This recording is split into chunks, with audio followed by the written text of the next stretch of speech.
Hello అండి. Welcome to our channel Kalasha's kitchen. ఈరోజు వీడియోలో ఇక్కడ చూపిస్తున్నది పచ్చి పల్లీలతో కారం అండి. ఇవే అండి పచ్చి శనక్కాయలు అంటారు కదా, వీటిని ఒలిచేసుకొని ఇలా పల్లీలను సపరేట్ చేసుకున్నాను. ఈ కారం చాలా కమ్మగా టేస్టీగా ఉంటుందండి. వేడి వేడి రైస్లోకి చాలా అంటే చాలా టేస్టీగా ఉంటుంది.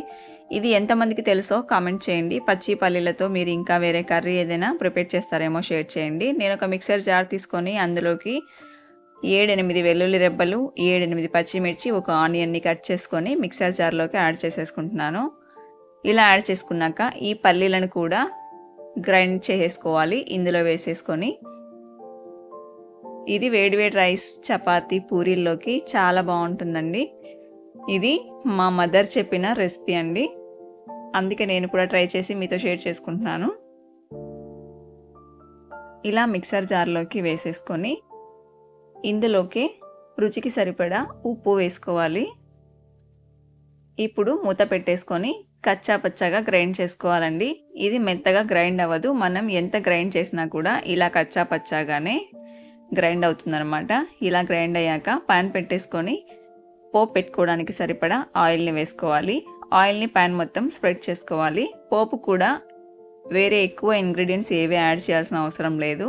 ఒక 1/2 టీ స్పూన్ పోపు దినుసులు, తర్వాత కరివేపాకులను వేసుకొని వీటిని వేపుకోవాలి. ఈ ఫ్లేవర్స్ ఆ కారంకి యాడ్ చేస్తే సరిపోతుందండి. ఆనియన్స్ అన్నీ మనం ముందుగానే యాడ్ చేసుకున్నాం కాబట్టి మళ్ళీ యాడ్ చేయాల్సిన అవసరం లేదు. ఇలా పోపు వేగిపోయిన తర్వాత మనం గ్రైండ్ చేసి పెట్టుకున్న ఈ పచ్చి పల్లీల కారంని ఇందులోకి వేసేసుకొని ఆయిల్లో బాగా వేపేసుకోవాలి.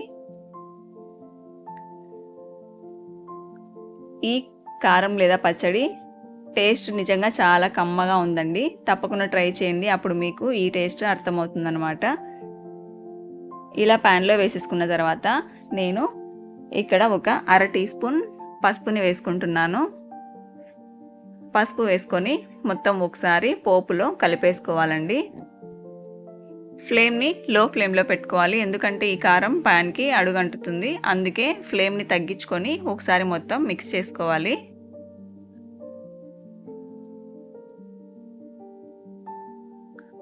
కొన్ని మిక్సర్ జార్లో వాటర్ని యాడ్ చేసి వేసుకుంటున్నాను, ఎందుకంటే మొత్తం కలిసిపోయి బాగా ఫ్రై అవ్వాలి కాబట్టి. ఇలా ఒకసారి బాగా కలిపేసుకొని లో ఫ్లేమ్లో కాస్త పచ్చి వాసన పోయే వరకు వేపేసుకుంటే మనకి కమ్మని వాసన వచ్చేస్తుందండి. అప్పుడు మనం స్టవ్ ఆఫ్ చేసేసుకొని వేడి వేడి రైస్లోకి సర్వ్ చేసుకొని తింటే టేస్ట్ చాలా బాగుంటుంది. తప్పకుండా ట్రై చేయండి. Thank you for watching.